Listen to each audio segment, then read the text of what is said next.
Follow कीजिए हमारे Facebook page को और सब्सक्राइब कीजिए यूट्यूब चैनल को टेक्निकल सब्जेक्ट और टेक न्यूज़ के वीडियो सबसे पहले पाने के लिए।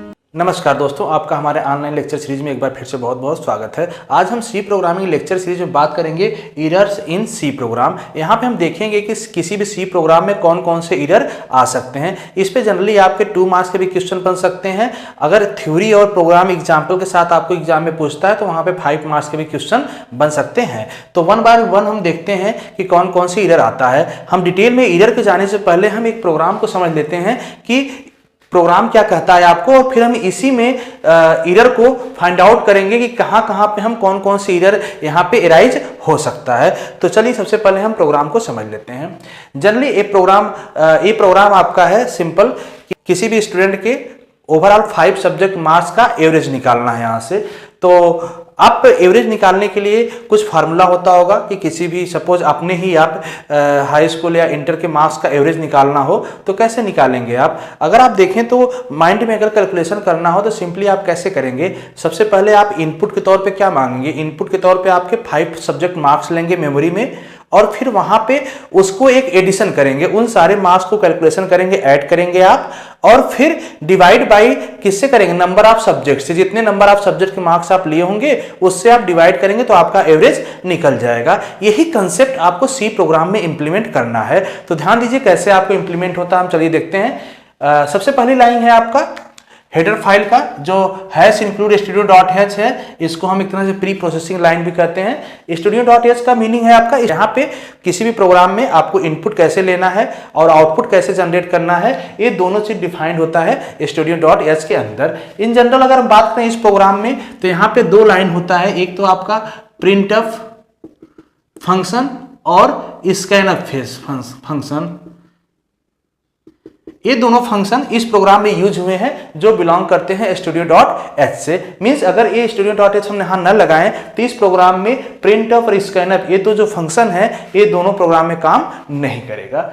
नेक्स्ट लाइन आपकी वाइड मेन है, मेन लाइन है। किसी भी सी प्रोग्राम में आपको मेन मेथड तो मेन फंक्शन लिखना ही पड़ेगा, विदाउट मेन आपका कोई भी सी प्रोग्राम नहीं होगा। यहाँ पे वाइड रिटर्न टाइप है, मींस कोई भी रिटर्न आपको लास्ट में रिटर्न कुछ भी नहीं करेगा। अगर हम इसको यहाँ से हटा दें तो आपको लास्ट के प्रोग्राम में एक लाइन और लिखना पड़ता है, रिटर्न स्टेटमेंट लिखना पड़ेगा।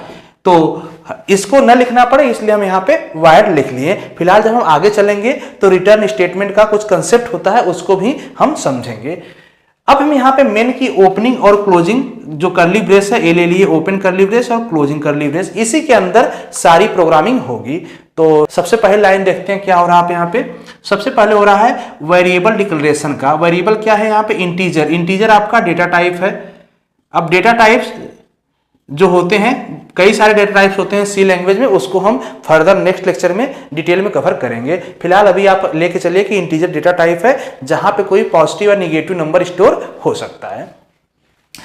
वेरिएबल मैंने कौन कौन सा बनाया, P, C, M, P for physics, chemistry, math, Hindi and English. 5 variable store बनाया। क्यों 5 वेरिएबल स्टोर बनाया, 5 वेरिएबल बनाया मैंने, जो आप सब्जेक्ट से मार्क लोगे, सपोज 5 सब्जेक्ट के मार्क्स ले रहे हो माइंड में, तो कहीं तो उसको स्टोर करोगे।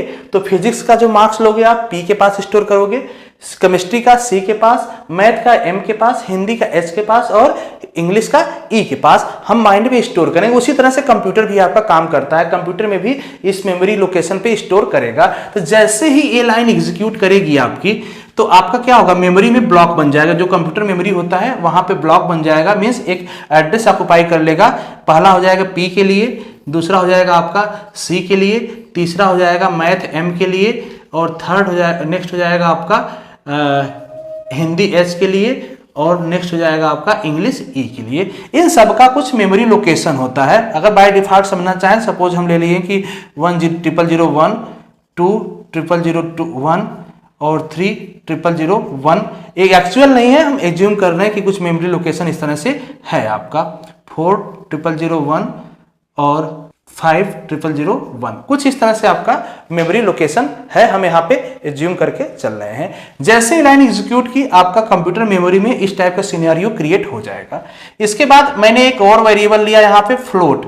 फ्लोट में सम और एवरेज, SUM और AVG 2 वेरिएबल, ये ध्यान दीजिएगा। जब हम वेरिएबल डिक्लेरेशन करेंगे तो सारे वेरिएबल को कामा से सेपरेट करेंगे और लास्ट में सेमीकोलन लगाएंगे। ऐसे ही फ्लोट भी आपका एक डेटा टाइप है जहां पे अलाउ करता है कि कोई दशमलव वाला नंबर यहाँ पे हो सकता है। मतलब कि अगर हम सपोज 10.2 स्टोर करना है तो 10.2 हम फ्लोट टाइप के वेरिएबल में स्टोर कर सकते हैं, इंटीजर टाइप के वेरिएबल में स्टोर नहीं कर सकते। अब यहाँ पे फ्लोट वेरिएबल मैंने क्या लिया, एक सम नाम का वेरिएबल ले लिया और AVG नाम का वेरिएबल ले लिया।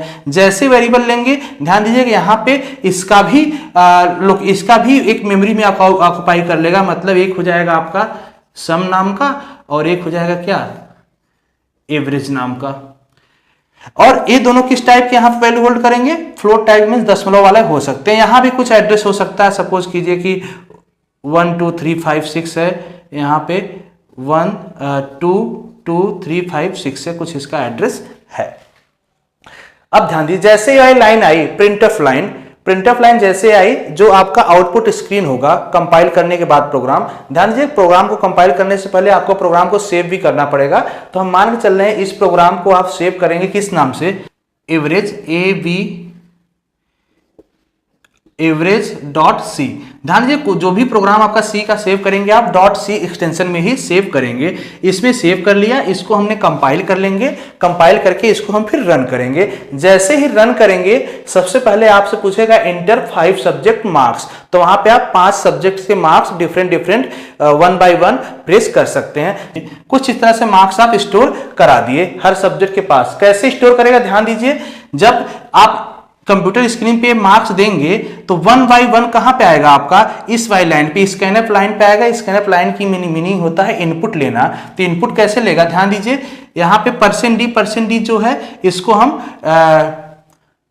कन्वर्जन स्पेसिफिकेशन भी कहते हैं। कन्वर्जन स्पेसिफिकेशन मतलब यही आपका बताता है कि जो वैल्यू आ रही है वो किस टाइप की है। इंटीजर के केस में अगर इंटीजर है तो यहाँ पे हम d लगाएंगे %d, और फ्लोट के केस में हम %f लगाते हैं। तो इन सबको भी हम डिटेल में आगे कवर करेंगे।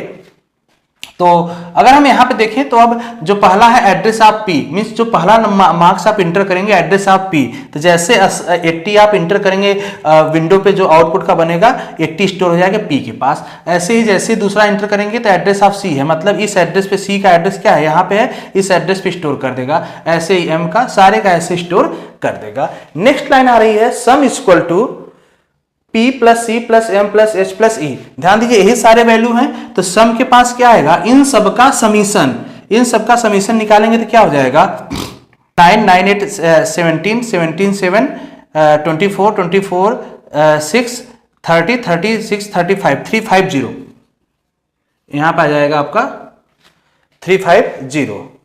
अब सम के पास क्या वैल्यू आ गया, सम के पास आ गया 350, इस तरह से आ जाएगा। लेकिन ध्यान दीजिएगा यहाँ पे जो सम है, यहाँ पे सम किस टाइप का है, फ्लोट टाइप का है। तो जब यहाँ पे स्टोर करेगा तो दशमलव के साथ, दशमलव बाय डिफॉल्ट यहाँ पे 0 0 ले लेगा। अगर इसको सम करने में कोई और भी वैल्यू होता तो वहां दशमलव के साथ ले लेता। इसके बाद नेक्स्ट लाइन हम आ रहे हैं average equal to sum divide by 5। तो सम की वैल्यू क्या है 350 और डिवाइड बाई किससे कर रहा है 5 से, तो कितना आ जाएगा 70 आ जाएगा, हो जाएगा 70.000000। बाय डिफॉल्ट जो आपका फ्लोट होता है, फ्लोट पॉइंट के 6 प्लेस तक वैल्यू स्टोर करता है, या वैल्यू आपको आउटपुट में पॉइंट के 6 प्लेस तक देता है। इस पे हम कंट्रोलिंग भी कर सकते हैं प्रोग्राम में, 0.2 प्लेस तक, 0.3 प्लेस तक, जैसा हम प्रोग्राम में चाहें। तो इस तरीके से स्टोर कर लेगा। अब यहां पे लास्ट लाइन में हम क्या कर रहे हैं, print of average of marks equal to %f। ध्यान दीजिए %f मतलब अब यहाँ पे जो आउटपुट में आएगा, आउटपुट में लिख के आएगा आपका average of marks equal to, यहाँ %f मतलब कहाँ से उठाएगा, एवरेज के पास से उठाएगा, यहाँ पे प्रिंट करेगा और किस टाइप का, फ्लोट टाइप की वैल्यू। %f यही बता रहा है फ्लोट टाइप की वैल्यू है, तो 70.00 इस तरह से आपको प्रिंट स्क्रीन पे कर देगा। तो ये सिंपल प्रोग्राम है आपका, कोई एरर अभी प्रोग्राम में नहीं है। अब हम जब देखेंगे कि प्रोग्राम जब आप सेव किए होंगे एवरेज.c नाम से, जब आप इसको कंपाइल करेंगे तो कंपाइल करने के बाद उसी फोल्डर पे, उसी लोकेशन पे जहां पे प्रोग्राम आपका सेव है, वहां पे 2 फाइल और बन जाती है। 2 फाइल कौन से बन जाती है, एक तो o बन जाएगा जिसको हम कहते हैं ऑब्जेक्ट फाइल, और दूसरा बन जाएगा आपका एवरेज exe, मतलब जिस नाम का आपका .c में फाइल है उसी नाम का कंपाइल करने के बाद ये दो फाइल और क्रिएट हो जाते हैं। जब हम रन करने जाते हैं तो आपका यही average.exe फाइल को क्रिएट कॉल करता है और आपका आउटपुट आता है। अब यहाँ पे हम मान के चल रहे हैं कि इसमें कोई एरर नहीं था। अब साइड में आते हैं, हम यहाँ पे देखते हैं कि कौन कौन से एरर इस टाइप के प्रोग्राम में आ सकते हैं।